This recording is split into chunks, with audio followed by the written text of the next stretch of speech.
Good morning. I'm meteorologist Craig Moeller. It is Tuesday, Fat Tuesday, February 17th. Mardi Gras going on across parts of the country, celebrating as we get ready for the Lenten season. So if you're out celebrating, I hope you're having a good time and celebrating safely. That's important. As we take a look at our topics on today's weather desk, we're going to talk a little bit about New Orleans and some fun facts around Mardi Gras. We'll check that out. But our big stories here, storms hitting the western United States. There have been areas of rain coming into the West Coast. There's a potential for excessive rainfall and some flooding runoff issues out there, especially those areas hit so hard by the wildfires last year. We talked a lot about that in Southern California, how those burn scars, they just don't handle additional rainfall well at all. So it's kind of a double-edged deal here, a double-edged sword, where they need the rainfall. If they go without it, that's bad. But if they get it and it comes down too much at once, that creates problems. So we'll update you on what's happening out west. In addition to that, there's some good news for skiers and snowboarders around Mount Hood. They're loving the snow up there. We'll check in on that. Also, some fun news from up in Wisconsin on Lake Superior. They have Apostle Island. They've got the ice caves there, and they haven't been able to open them up to the public because the ice hasn't been stable enough for more than a decade. Well, it's been so cold this year, they were able to open them up, and we'll show you what's going on up with the Wisconsin ice caves. So stick around for that. In addition, we've got a story of survival backcountry skier rescued from Colorado. We'll let you know how she's doing and what her situation was. And then some very sad news, and I hate stories like this, but they also serve to be such an important reminder about the dangers on the ice. And this was a couple at Cape Cod. We'll tell you how they got onto the ice, what happened, and again, a very sad ending for that couple. In addition, we have more good news for victims of Hurricane Helene. This has been a story that we have covered really in the 500 days.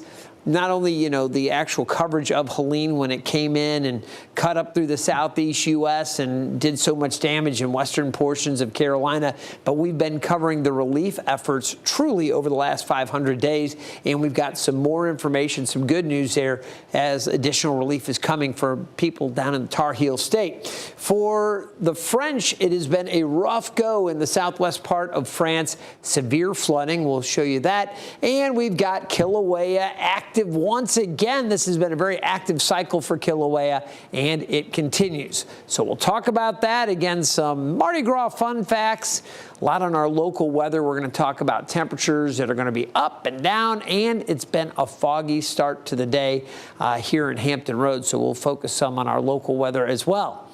Lot to go over. Again, I'm meteorologist Craig Moeller. If you've never caught us here on the weather desk, we do this each and every weekday morning from 9 to about 9:30 or so, and we do want to get to these headlines. So let's start off out on the West Coast. You can see again the wet weather coming into California, and a lot of that moisture starting to spread into the Four Corners region, but it has been a wet stretch. And right now, the West Coast is feeling the impacts from not one, but two storm systems. And those storms are bringing heavy rain, flooding, and even snow to parts of California, Nevada, and Oregon.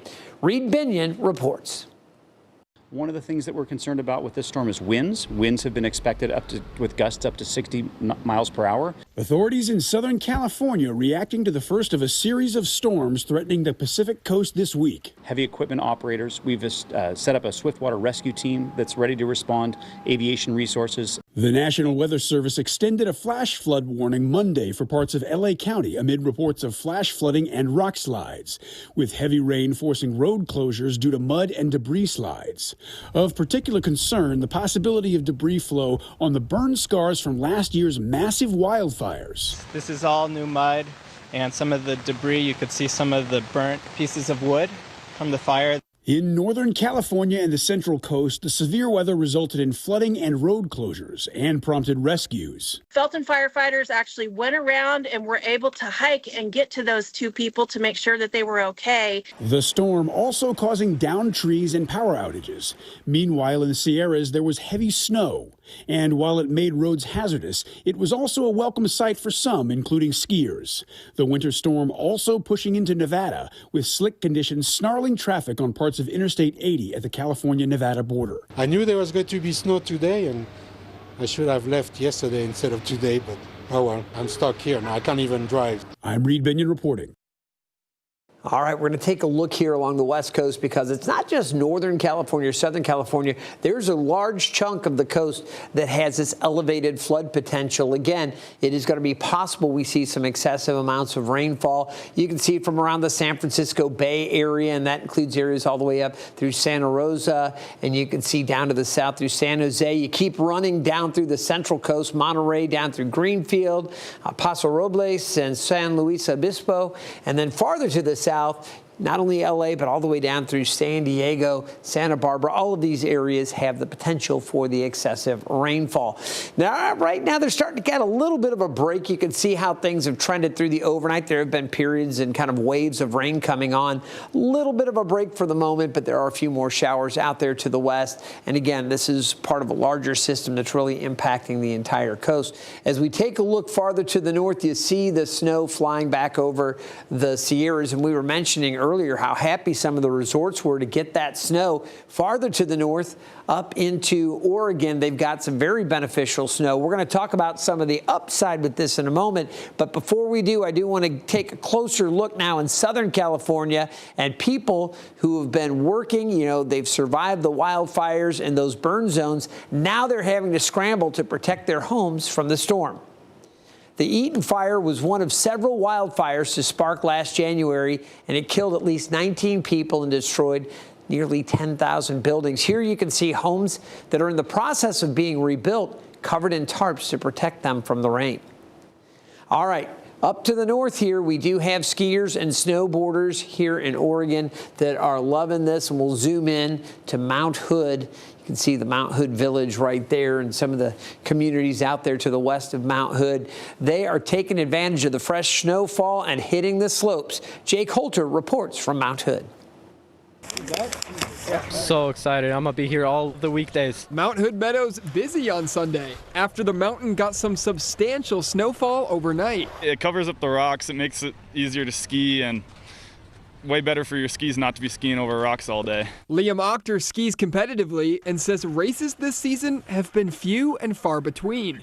Just because there's so many leagues, there's not enough space on the mountain because of the lack of snow. All my races have been canceled and rescheduled, so it's nice to finally get some snow on the mountain. This past week was New Jersey native CJ Ramos's first time in Oregon, and he says at least he's able to end the trip on a high note. Unfortunately, the timing wasn't great, but at least we got something before we head out of here. I have to leave, unfortunately, so at least we got some good inches and a couple of nice runs out there today. Mother Nature does her own thing. You know, obviously we always put our guests and our team safety first, but yeah, we just roll with it. Our team works super hard to get everything open when we can. Some relief in this year's snow drought, a welcome sight for the resorts. We had a later start, and January was pretty dry, but that's like the new normal now, I would say. But yeah, now that it's February, we're very excited for more snow coming up. Liam Linick has been snowboarding for 13 years and describes the conditions for us. It was so icy and crusty last week. Now it's all nice. Well, a lot of the runs are groomed. Vista jumps are perfect. It's all real nice and powdery up here. It's just all so cushy, so nice. It's just a dream. Feels like a dream. So nice. Send anything and not get hurt, too. Oh, it's been nice to see the weather get better. Yeah, they are happy to get that snow there in Oregon.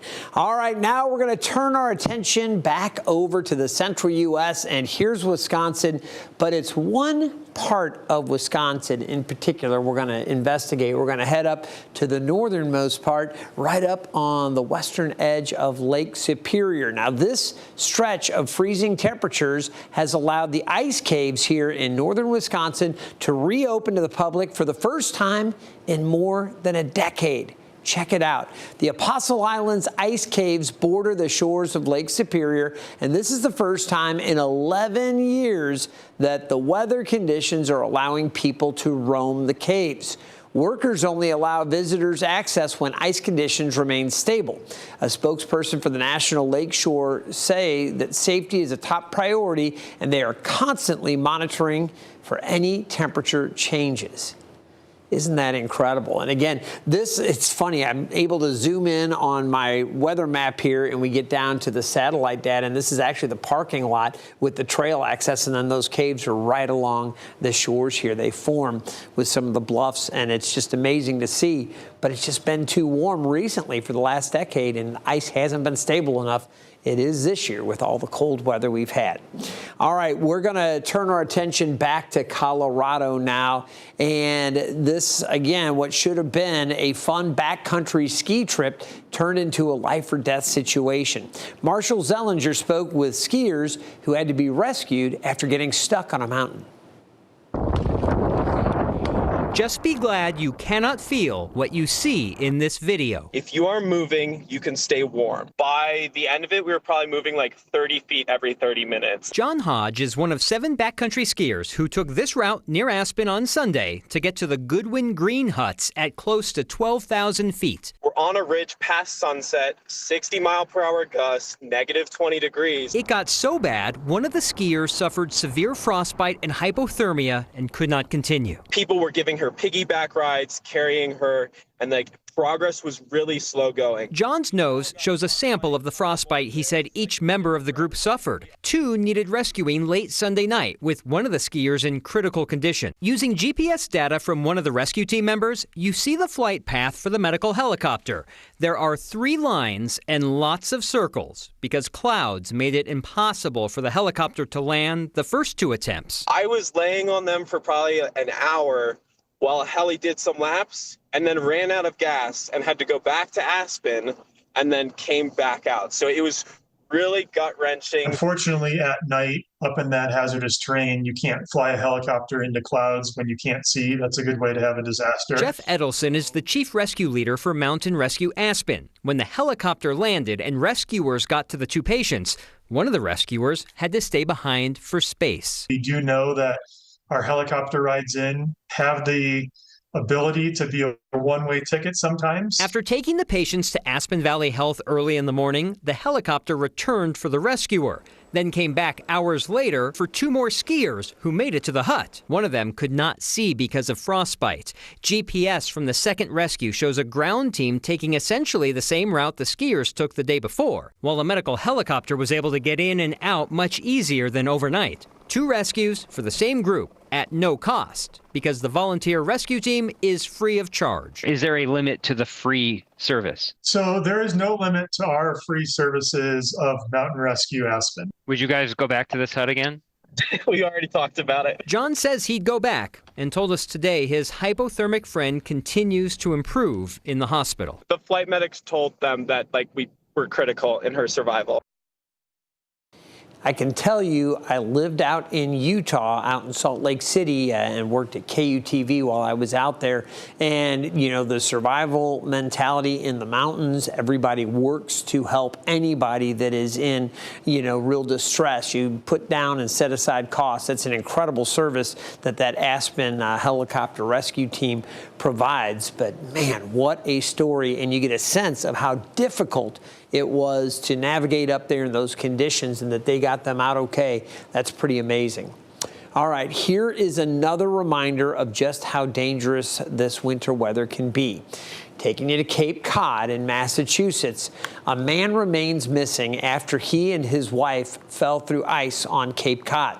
This happened while they were walking their dog on Saturday morning in Easton Beach. Sadly, the woman drowned and crews were able to recover her body. The husband still has not been found. 2 police officers also fell through the ice while trying to rescue the couple and were taken to the hospital for evaluation. They have since been released.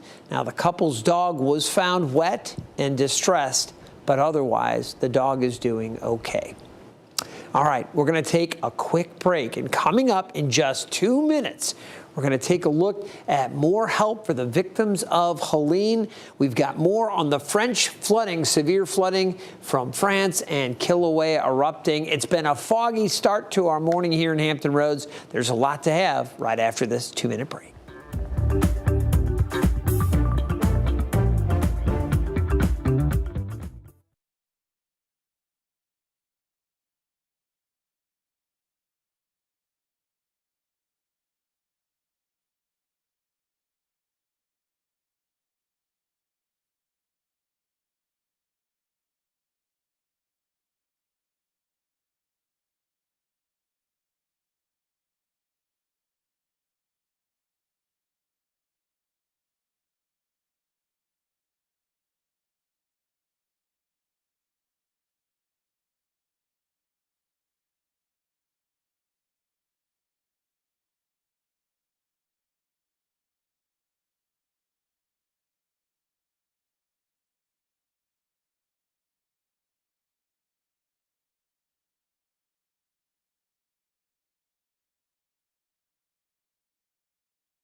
Welcome back to the Weather Desk. It's been almost a year and a half since Hurricane Helene devastated western North Carolina.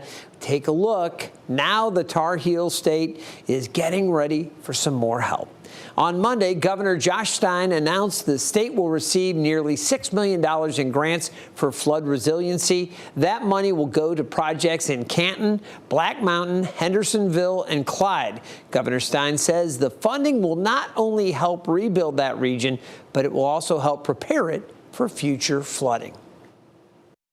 It's important that people know that their government is actually trying to do everything in our power to help them.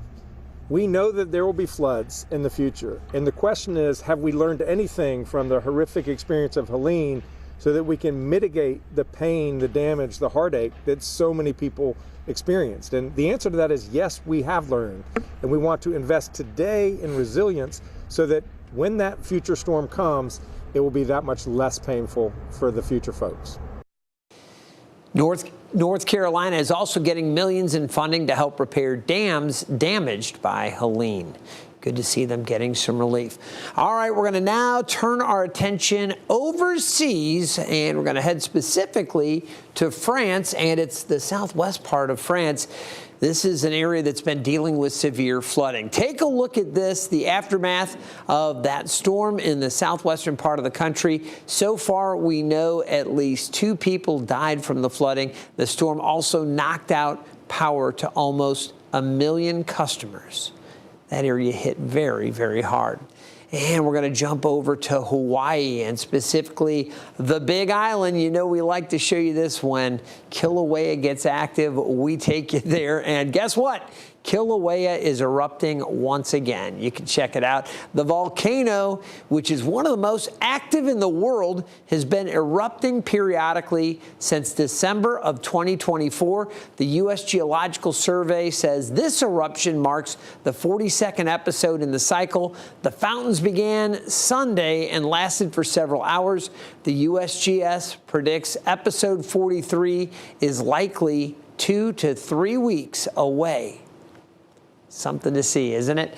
All right, we're going to take a look right now at what's going on here across the lower 48. And you know it is Fat Tuesday. We're going to talk about New Orleans and what's been going on down there. Right now, conditions are dry in terms of the atmosphere, but I think we have a live look. I'm not sure if our director can take it right now. Hopefully they can. We could take a look down at what's happening around the French Quarter, and it looks like the streets are wet right now, but I don't think that's from rain. I think that's from street cleaners that go by and just kind of wash things down. It is a little humid out there right now. Temperatures are in the 50s, and they're going to see highs today in the lower 70s. So as we go through the afternoon, things are going to be nice down in the quarter. Of course, the party continues right now. A little bit of a lull. We were watching earlier during our morning show, 13 News Now Daybreak, and at 4 o'clock there were people still, we won't say getting an early start on today, probably putting a late night wrap on what they were doing last night. For Mardi Gras, let's talk about some fun facts here. Of course, everybody associates the biggest celebration, Mardi Gras, in New Orleans. That's kind of the center of activity. But there are a couple other places that have some pretty awesome celebrations as well. First of all, the term Mardi Gras, literally Mardi means, it's French for Tuesday, and gras is fat, or grasse is oily. So you think about this, it's a day to eat maybe some of those heavier foods in celebration before the Lenten season begins. Now, the first celebration of Mardi Gras here in the United States that's been a continuous organized celebration took place in 1703, Mobile, Alabama. There were a few folks who did a few recognitions of Mardi Gras a little bit earlier than that, the previous decade around New Orleans, but the first organized and ongoing Mardi Gras celebration and parades began Mobile in 1703. The largest beyond New Orleans, once you get outside of the New Orleans area, that occurs in St. Louis, and there's a part of St. Louis, you think about it, I mean, St. Louis was settled and really discovered, founded by a French explorer, Laclede, who came up through the Mississippi River and, founded St. Louis. So St. Louis, almost an extension in many ways of New Orleans, as a lot of the French settlers came up and settled into that area. So there's an area called Soulard in St. Louis, and they have a massive parade. It's a huge celebration, considered to be the largest outside of New Orleans and the southern Louisiana area. So another huge one, Galveston, Texas, having the biggest in Texas and I believe the third largest in the country. So a little bit of fun information on Mardi Gras. Here's our Fat Tuesday forecast for Hampton Roads. Here locally, we're going to see temperatures pretty close to 60. It has been cloudy and it has been foggy this morning, but we are going to enjoy some more sunshine a little bit later on. You take a look at the fog, and it's still pretty dense up around the eastern shore. Melfa, 3/4 of a mile. Half-mile visibility. Currituck, Elizabeth City, 3/4 of a mile. Edenton and Ahoskie. We could take a look. I think we've got some time lapse that we could show you from the ocean front, kind of that marine layer hanging in there. You see the waves there lapping up against the shore. But again, we've seen low clouds and some fog out there. Here's a live look from our Thompson Creek Window Company Skyview. This is on our tower looking back over towards Portsmouth, some of this low cloud cover. This stuff has got to burn off. Once that fog and the low clouds lift, and I'm kind of surprised it's still hanging in. I thought it'd be lifting around 8:30 or 9. It's still hanging in there, but eventually it is going to scour out. We do have winds that are blowing generally from the southwest. They've been very light this morning, but they should pick up 5 to 10 miles per hour. Temperatures have been in the upper 30s, and once the clouds lift, once the fog breaks, we should see temperatures spike today, and we'll make it pretty close to, say, 60 degrees or so. Now, you look over the last week, we've had a few days where we've been up into the 50s, but yesterday was very chilly at 44, and so far 37. If those clouds hang in a lot longer, that would lower our temperature a little bit, but I do still think that we are going to see that sun coming through. And after today's high of 60, it gets a lot warmer tomorrow, 68, back to 60 on Thursday, mid-60s Friday, and then another cooling trend into early next week before another warm-up towards the end of next week. So we're starting to get through this now where you get the colder snaps, but it's not settling in for weeks on end like it was earlier in our winter season. Take a look at the satellite and the radar images, and we have high pressure right here over us. So again, that's keeping the winds light. We should see the southwest winds starting to pick up a little bit and the low clouds eventually lifting out. So that's why we still expect those temperatures to spike later this afternoon. Should be in the mid-50s right at the coast, and then upper 50s to near 60 around the downtown area and for our inland areas as well. Overnight tonight, some clouds roll back in. It becomes variably cloudy, but mild overnight as those southwest winds pick up a little bit more, 10 to 15 miles per hour overnight. And then tomorrow we're going to see the temperatures even warmer, upper 60s, as I mentioned, mid to upper 60s at the coast, but upper 60s inland, a warmer day. Could see a few showers tomorrow night, and then into our Thursday. We start off dry here in Hampton Roads around the metro, but later in the afternoon, chances for isolated to scattered wet weather, and we'll see some more rain chances coming up on Friday. Additional scattered showers likely. Now, we do still have a small craft advisory for our coastal waters. The waves still 5 to 6 feet. Occasionally you could get a 7 or 8 footer. The wind's fairly light, so that's not a big problem, but the sea's pretty rough offshore. That's why we have the small craft advisory on the bay. That advisory was lifted, but you do need to be careful with that low cloud cover and the fog. That can be very disorienting on the water. So again, use caution, check conditions before going out. High tide just came through at 9 o'clock, and our next tide, the low tide, at 3:11 this afternoon. All right, let's get into the forecast then for today. We've seen the low clouds. This isn't rain, but rather maybe a little bit of mist there with some of the fog, mainly down to the south. You might see a pocket here or there, but that fog's going to lift, and once it does, skies become partly to mostly sunny. Again, we've seen the fog this morning. That's the symbols that you're seeing there, but afternoon temperatures upper 50s to near 60 and low 60s inland. We have temperatures in the 50s near the coast. Just got to get this low cloud cover and the fog out of here. Overnight tonight, temperatures are going to drop to about 49. We will see increasing clouds. It's not going to be as cold. The wind's picking up from the southwest at 10 to 15 miles per hour. And then tomorrow, variably cloudy, very warm, for February, especially mid-February, to get up into the upper 60s. Doesn't happen a lot, so we'll enjoy this and take it while we have it. Southwest winds 10 to 20, gusting to 30. Obviously a breezy day as we go through the day tomorrow. Now, Thursday, we've got that chance for showers, and we might see a few overnight Wednesday night into early Thursday morning, mainly down to the south. I think the showers develop mainly afternoon on Thursday. They'll be isolated to scattered, and then scattered showers on Friday. Additional showers likely to at least be hit and miss, isolated to scattered on Saturday, and then a chance for showers to linger into early Sunday. I think later Sunday we'll start to clear it out, but you'll notice those temperatures trending down back into the upper 40s there on Sunday, and then mid 40s on Monday. So we will cool it down. It gets even cooler on Tuesday before another warm up through the middle to end of next week. I hope you've enjoyed this edition of the Weather Desk. Again, I'm meteorologist Craig Moeller. Let me remind you, you can always stay in touch with our forecast from 13 News Now. When you scan that QR code, download the 13 News Now mobile app. Fantastic resource, a great way to stay in touch with breaking news, breaking traffic, and of course, weather updates. You have access to all of our radars, and you'll always know what's going on when you take that 13 News Now mobile app with you. Thanks so much for joining us for today's edition of the Weather Desk. Again, we do it every weekday morning around 9 o'clock. You can check us out on 13 News Now Plus, and if you're watching on YouTube, we love that you found us here as well. Tell your friends about us, and we'll see you next time from the Weather Desk.